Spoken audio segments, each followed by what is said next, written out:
Hello everyone!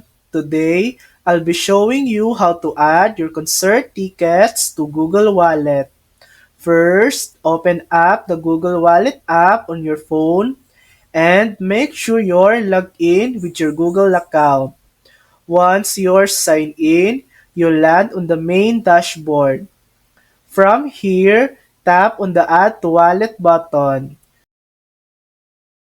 You'll see a list of items you can add.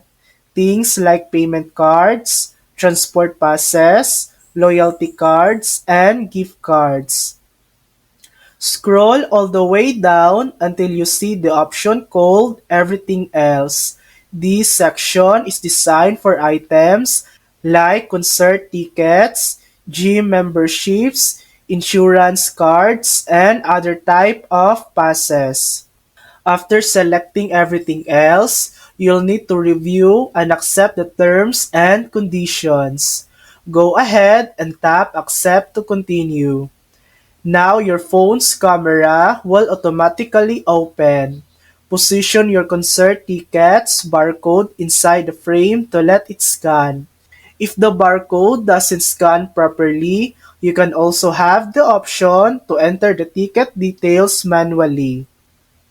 Alternatively, if you already have a screenshot or photo of the ticket saved on your phone, you can upload it directly from your gallery. Once the ticket is scanned or uploaded, it will be saved in your Google Wallet.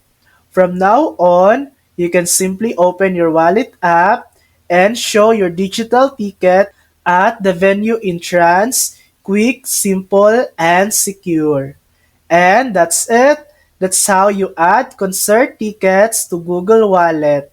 Thanks for watching. If this video helped you, please like and subscribe for more helpful tutorials.